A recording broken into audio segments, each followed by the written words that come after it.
కార్తీక దీపం 2 serial weekly round up. Karthika దీపం 2 serial ప్రస్తుతం రసవత్తరంగా నడుస్తోంది. స్టార్ మాలో ప్రసారమవుతున్న ఈ సీరియల్కు ప్రస్తుతం మంచి ఆదరణ దక్కుతోంది. ఈ సందర్భంగా జూన్ 29వ తేదీ నుంచి జూలై 4 తేదీ వరకు 709 ఎపిసోడ్ నుంచి 713వ ఎపిసోడ్స్ వరకు ఏం జరిగిందనే వివరాల్లోకి వెళితే, జూన్ 29వ తేదీ 709వ ఎపిసోడ్లో జోష్న రెస్టారెంట్స్కి సీఈఓ అయిన తన కోడలు దీపకి కాంచన ఖరీదైన చీరలు, బంగారు తాలిబొట్టు చేయిస్తుంది. ఇవన్నీ కొనడానికి నీ దగ్గర డబ్బులు ఎక్కడివి అని కార్తీక్ అడగ్గా, మీ నాన్న ఇచ్చారని గతంలో శ్రీధర్ డబ్బు ఇచ్చిన విషయాన్ని గుర్తు చేస్తుంది కాంచన. సూరజ్ను ఇంట్లో నుంచి గెంచేయాలని ప్లాన్ చేసిన పారిజాతం ఓ అమ్మాయిని పిలిపించి సూరజ్ గదిలోకి వెళ్ళి వాడితో గడిపినట్లుగా నటించమని చెబుతుంది. ఆ అమ్మాయి లోపలికి వెళ్ళగానే తలుపు గడియ పెట్టి శివన్నారాయణ, దశరథ, సుమిత్ర జోష్నులను పిలుస్తుంది పారు. సూరజ్ గదిలో అమ్మాయి ఉందని తలుపు తాళం తీసి చూపిస్తుంది. నిజంగానే అక్కడ సూరజ్తో అమ్మాయి కనిపించడంతో అంతా షాక్ అవుతారు. నిప్పులాంటి శివనారాయణ గారింట్లో ఉంటూ ఇలాంటి పనులేంటి, ఈ కుర్రాడిని ఇంట్లో నుంచి గెంటేయమని గొడవ చేస్తుంది పారు. ఇంతలో లోపల నుంచి కార్తీక్ దీపాలు రావడంతో పారు, జోష్న షాక్ అవుతారు. ఈ అమ్మాయి మా వీధిలోనే ఉంటుంది, సూరజ్ గదిని శుభ్రం చేయడానికి మేమే తీసుకొచ్చామని దీప చెప్పడంతో అంతా అవాక్కవుతారు. జూన్ 30వ తేదీ 710వ ఎపిసోడ్లో సూరజ్ని కాపాడిన తరువాత పారుకి కార్తీక్ క్లాస్ పీకుతాడు. సూరజ్ని మరో 2 మెట్లు పైకెక్కించావు కానీ నా ప్లాన్ అట్టర్ ఫ్లాప్ అయిందని పారుపై మండిపడుతుంది జోష్న.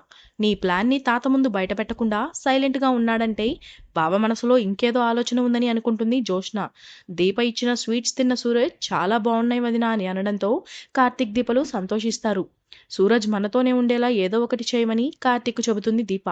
ఉదయాన్నే జోష్నని అర్జెంటుగా ఆఫీస్కు రమ్మని ఫోన్ చేస్తుంది. ఇంట్లో కార్లు లేకపోవడంతో సూరజ్ తన స్కూటీ మీద ఎక్కించుకుని తీసుకెళ్తాడు.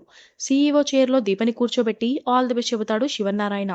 తర్వాత జోష్నని పిలిచిన శివనారాయణ చేసిన తప్పుకు శిక్షగా దీపకి అసిస్టెంట్గా ఉండమని శిక్ష విధించడంతో పారు షాక్ అవుతుంది. జూలై 1వ తేదీ 711వ ఎపిసోడ్లో ఈ రోజు నుంచి జోష్నకి ఎలాంటి సౌకర్యాలు ఉండవు. నెలకి జీతం వస్తుంది, దానిలోనే తన అవసరాలు తీర్చుకోవాలి.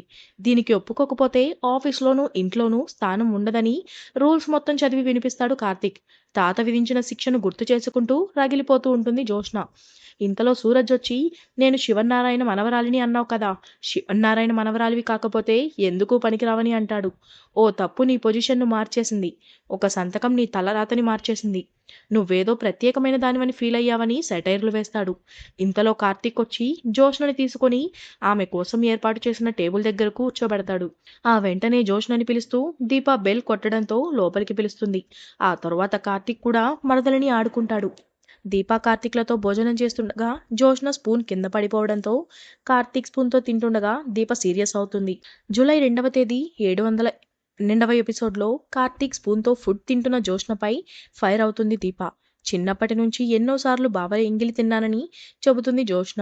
చిన్నప్పుడు వేరు, ఇప్పుడు వేరు, మరోసారి మా ఆయన ఎంగిలి తింటే పళ్ళు రాలిపోతాయని వార్నింగ్ ఇస్తుంది.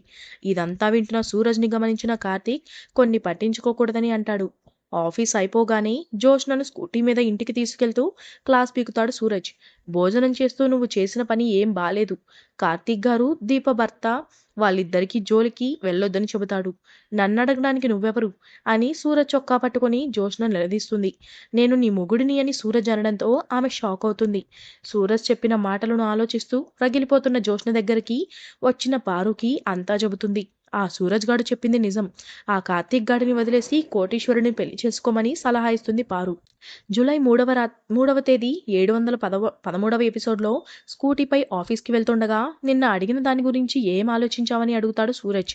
నేను ఏం చేయాలనుకుంటే అది చేస్తాను, ప్రతిదీ నీకు చెప్పాల్సిన అవసరం లేదని అంటుంది జోష్న. దాంతో ఓ చోట బైక్ ఆపించి వాటర్ బాటిల్ కావాలని అడుగుతుంది జోష్న. ఆ వెంటనే పిన్తో టైర్ పంక్చర్ చేస్తుంది.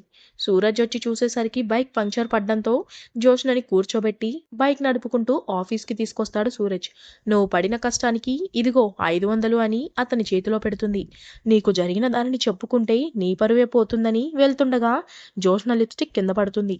దాంతో దానిని తీసుకొని జోష్నని ఇరికించడానికి షర్టు వెనుక లిప్స్టిక్ ముద్ర వేస్తాడు.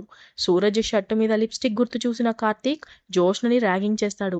ఆఫీస్కి దక్షిణామూర్తి రావడంతో దీపా, జోష్నలు షాక్ అవుతారు. నా మనవరాలు ఇలా అసిస్టెంట్‌గా ఉండడం ఏంటని శివన్నారాయణపై రగిలిపోతాడు.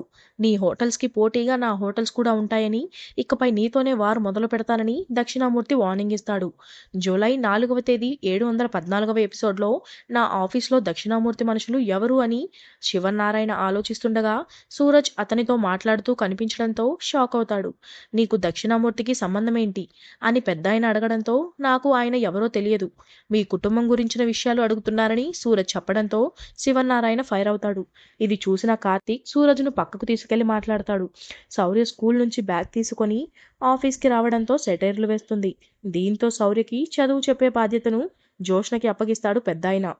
మధ్యలో దూరిన పారిజాతానికి శౌర్యని అప్పగించి తప్పుకుంటుంది జోష్న. దక్షిణామూర్తి ఎవరో, అతనితో శివన్నారాయణ గారికి వైరమేంటో సూరజ్కు చెబుతాడు కార్తీక్.